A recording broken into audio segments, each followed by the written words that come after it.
Hey, everybody. Thanks for joining tonight with Literacy to Liberty. This is Rachel Sunshine, the founder.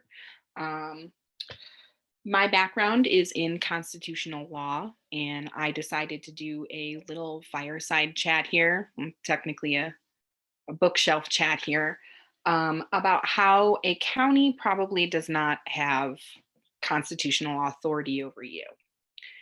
I am an anarchist, and I do believe that we should eliminate all government. And I have used my background in constitutional law to help people who have standing in the courts with various cases with overturning the authority of the Constitution.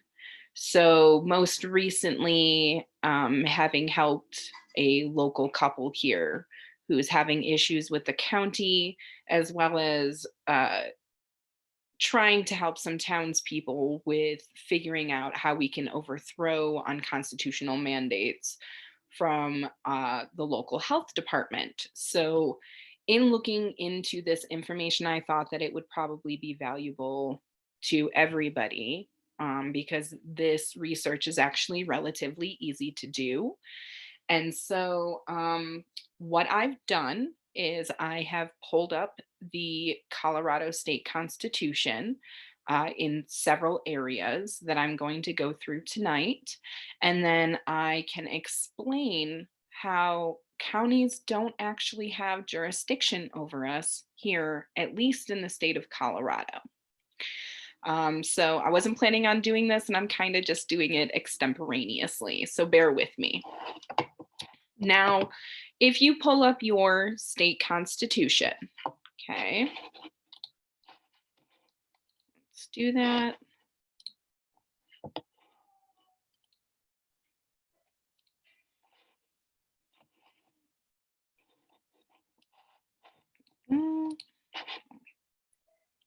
Stop share. Hold on. It's not letting me go to what I want to go to.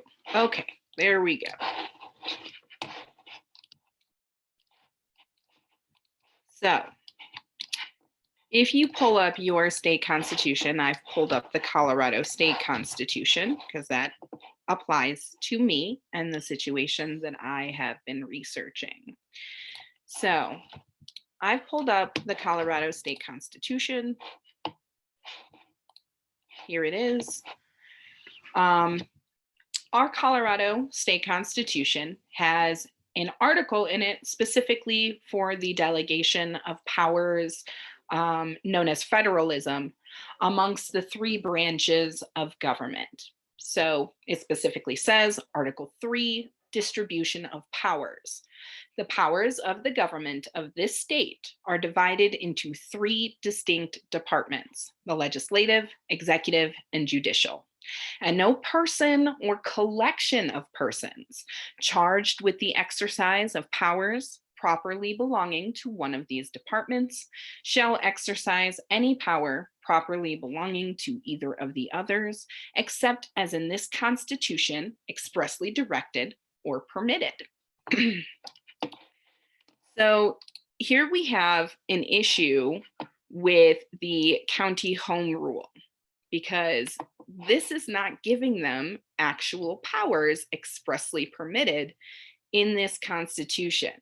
What it says is that the General Assembly will provide those by statute and under statute procedures, which doesn't follow the Constitution. So it says in this Constitution expressly directed or permitted. Okay, so the legislature has passed several county powers through statute. They've stated in the Colorado Constitution that they have the authority to do this, but the distribution of powers article specifically states that it has to be expressly written and expressly permitted in the Constitution, meaning that they actually had to amend the Constitution every single time that they wanted to distribute and delegate powers to the county. And you can tell that this is actually what was supposed to be done, because the county home rule is Article 14. Okay. We have Article 3 with the distribution of powers, and then we have Article 14. Article 14, okay, for the creation of counties.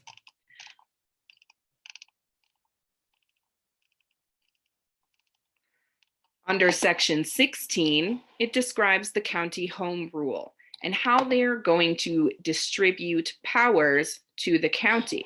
They say specifically they are going to do it by statute instead of an amendment.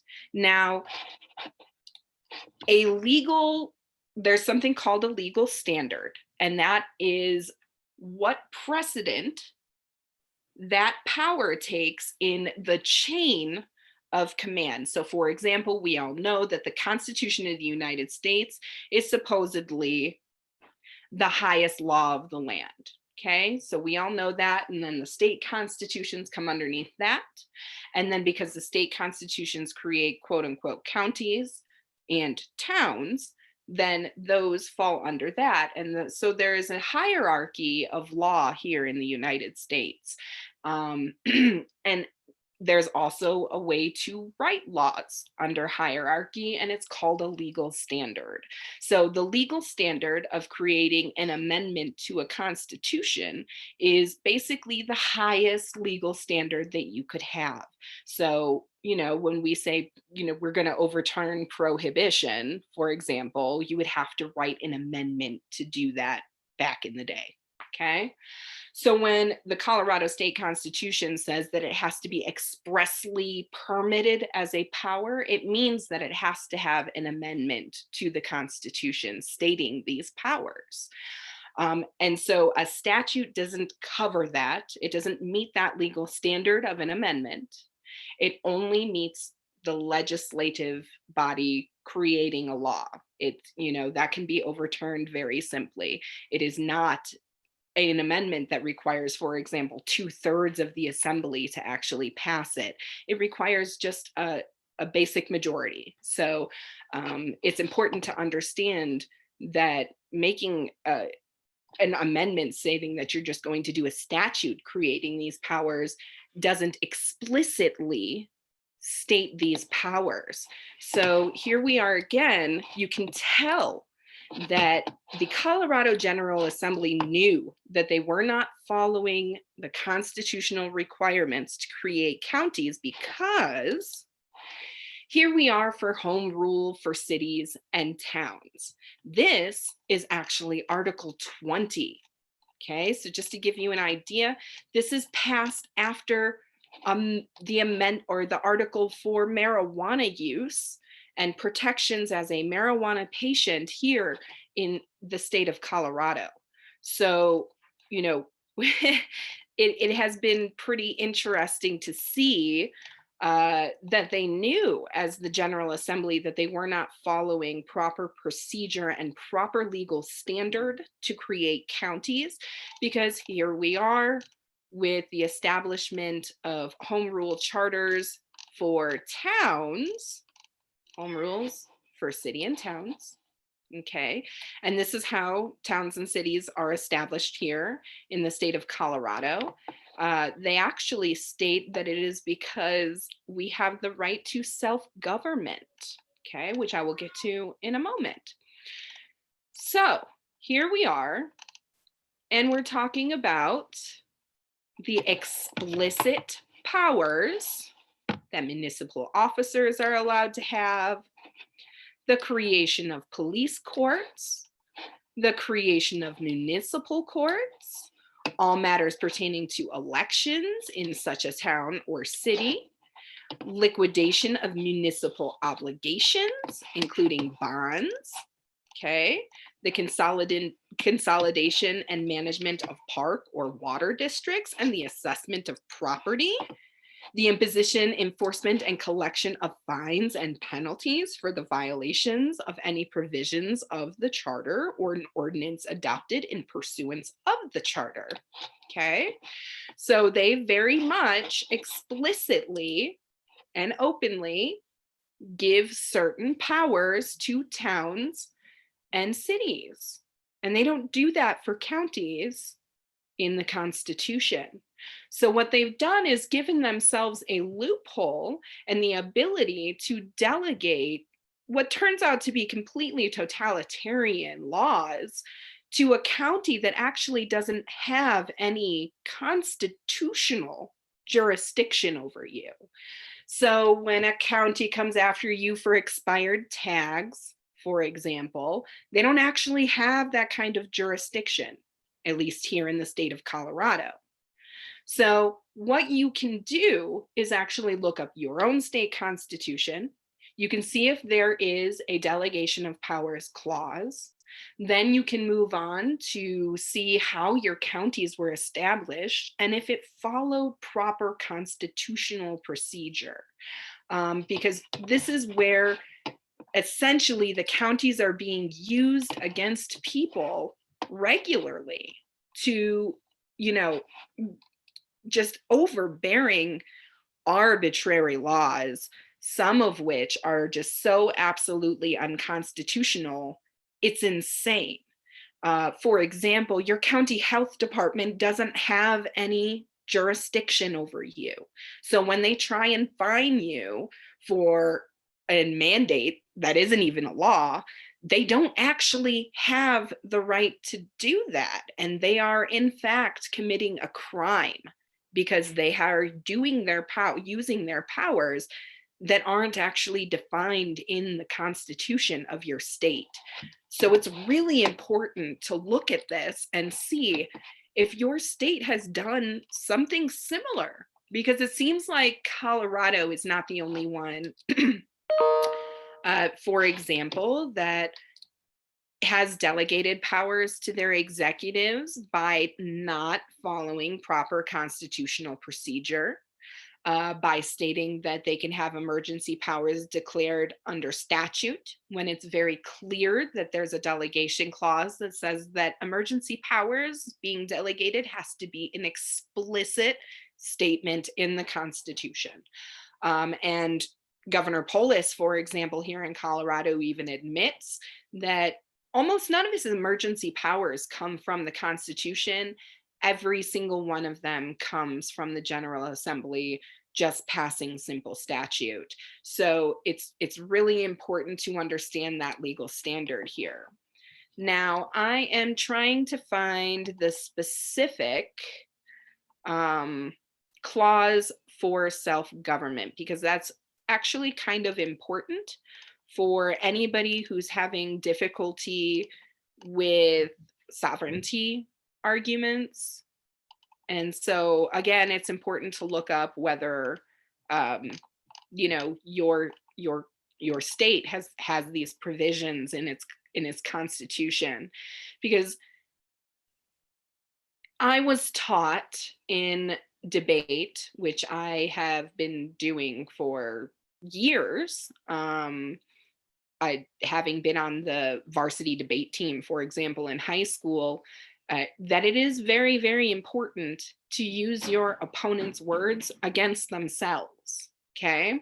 So it's important to use the Constitution as much as you can to argue your standing in court.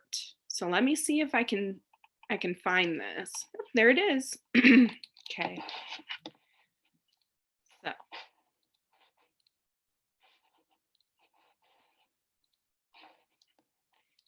here in section or clause 8H, of, let's see, section 6. Okay, so same section.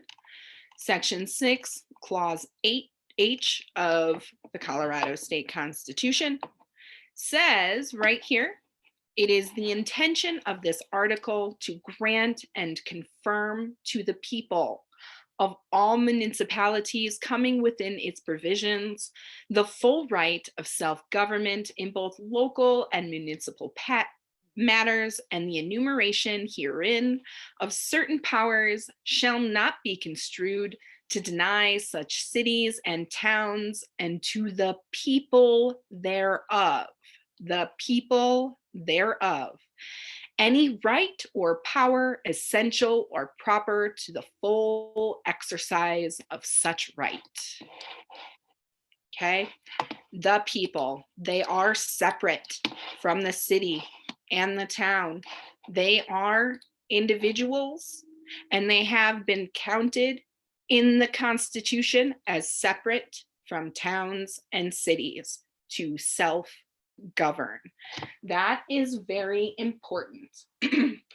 I have my handy dandy Black's Law Dictionary here. I have lots of online versions of it. There are 11 different editions. I have the 10th edition here. So it's important to understand Black's Law Dictionary has been around since like 1875 or 1891 or somewhere around there. And basically what it is, it's like the Webster's Dictionary of legal terms. Okay, so you don't go to Webster's Dictionary to look up a legal term. You go to Black's Law Dictionary, where they actually specifically show you the different various definitions of each legal term, how it has changed, for example, throughout history. Is you would look at Black's Law Dictionary first edition and continue looking through each edition to see the historical changes of a specific word. One of my favorites is regulation. So you should look it up. It's fun. But here we are. We're going to look up self-government or self-governance. That word is not in the Constitution, but it's still also important. So, but self-government is specifically in the Constitution and specifically and explicitly stated for the people of municipalities. So,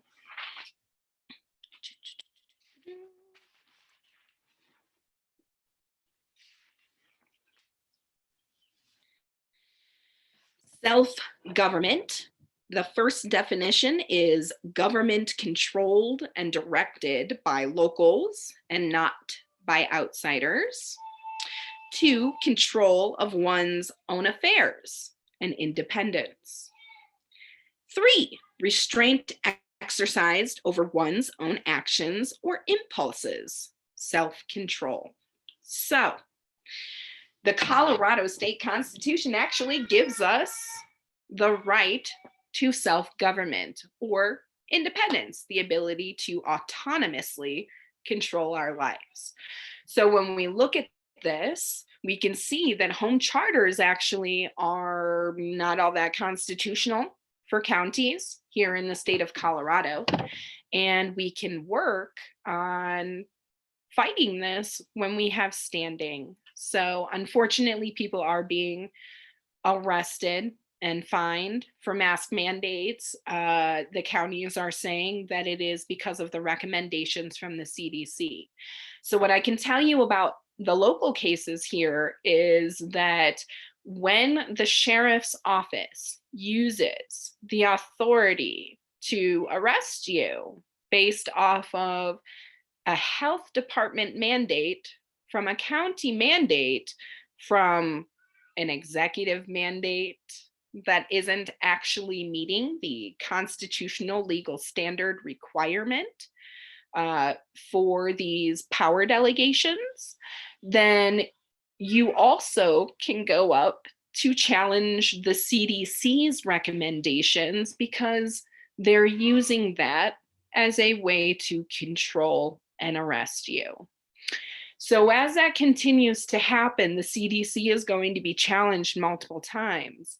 And it's going to be an interesting argument because, again, there is no constitutional authority for the CDC to exist.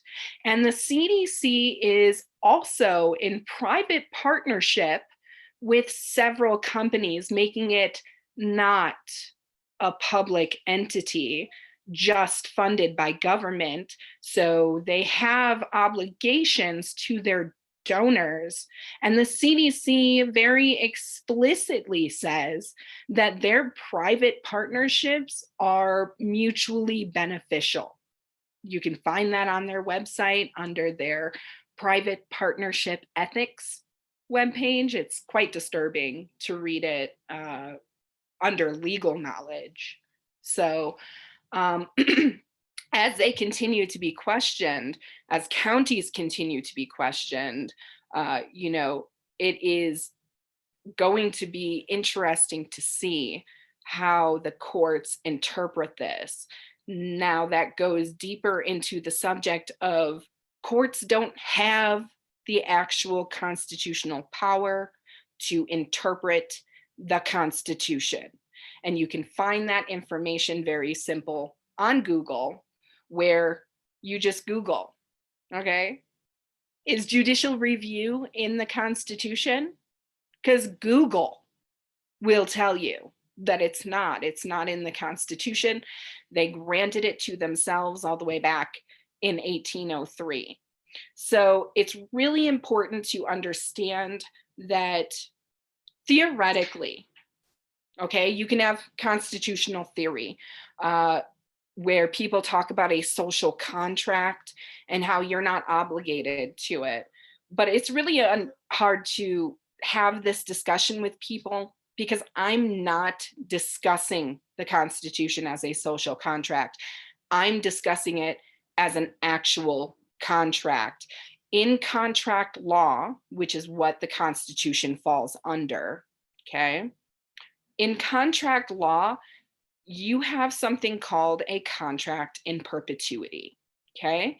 We are under a contract as named citizens of the United States of America. So the Constitution, again, is not a contract between us and the government. The government does not exist without the Constitution. The Constitution is an agreement between the current United States citizens, which means that it is a contract, a binding contract between you and I for delegating and creating a federal government and then delegating powers to it. We are delegating our own power to self-govern, okay, as explicitly stated in the Colorado State Constitution, and more than likely yours. We have delegated our power of self-government to this entity that was created under the contract. So our contract is between us. The government has absolutely nothing to do with it except for to play their role as a delegated responsible party, but they are not a signatory party. They have no obligation to follow the Constitution. They obviously do that regularly. And to just say to each other that we are supposed to ignore the Constitution would be a grave disservice to people because they do have the authority and the delegated power to come after you. That is what they have done. And so what you have to do is prove either that they don't have any constitutional authority over you, as in there is no agreement from you under contract to give them this authority, which is true for the Colorado State Constitution, okay? Or that the Constitution should just be voided, because what that would do is give us ourselves the delegated power that we have given to government back to ourselves and dissolve the criminality of government. This is the realistic approach and not the theoretical approach to avoiding the Constitution. People seem very confused about that. The Constitution is a contract. It is binding. You and I are the signatories. It's called a contract in perpetuity. In order to void a contract in perpetuity, you are either supposed to go through the courts and prove that the contract should be terminated at will, or you work with the other signatories to create a clause that nullifies the contract. So, regardless of whether we believe the contract is fraudulent, which it is, okay, there's no doubt that the Constitution is fraudulent. The remedies for a fraudulent contract are as follows. You either nullify it with the agreed signatory parties, or you fight it in court. Now, we are all aware that courts are fraudulent, okay? So that's not an actual remedy for us anymore, okay? So the only way that we can actually remedy this is to come together, create an amendment that nullifies the Constitution. There is no information in the Constitution discussing a state seceding from the Union. That's why they say that you can't do that, because honestly, there's nothing in the contract stating a state can do that. There's nothing in the contract stating an individual can do that. What the contract does state explicitly is that we can amend the Constitution. Okay. Also, the contract doesn't specifically and expressly state that we can't void it either. There is nothing in there that states that.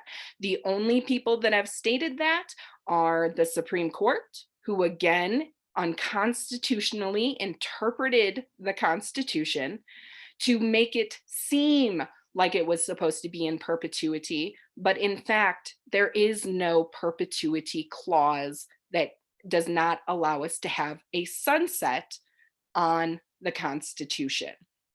So we can actually come together and void the Constitution. And honestly, I believe that is the solution. We have absolutely, I mean, they've closed courts down here, for example. So it's actually pretty difficult for you to get a case up before the courts to show them that they don't actually have jurisdiction. And by the time you're done doing that, you've wasted a lot of money. You've possibly been shot and killed. So it's not an actual remedy. And pretending like you're not under contract when in fact you legally are. And you know you legally are, because if you get pulled over for not following an ordinance, you can go to jail. Okay, there are consequences to pretending like it doesn't exist. Ask Waco, ask Ruby Ridge, ask the business owners who have been fighting tooth and nail during these lockdowns for their lives, for their children's lives. It is not realistic to ignore your problems. So the best way to get out of this is for you and I, all of us, to come together and realize that these people have planned and worked out various ways to work around the Constitution, the federal Constitution, and the state Constitution, to enact a medical tyranny so that we no longer have rights anymore. They did that through the whole end gap of emergency legislation and emergency powers. That is how they did it. Okay. So we have to come together. That's what we have to do. That's why I'm here talking to you and discussing this scholarly information, that if you are having issues with the law in your county, whether that be, the sheriff's office or the health department, that you should have your lawyer look into this information and see if they are willing to argue such a case, because it's vitally important that we start fighting any way that we can. So thank you for your time.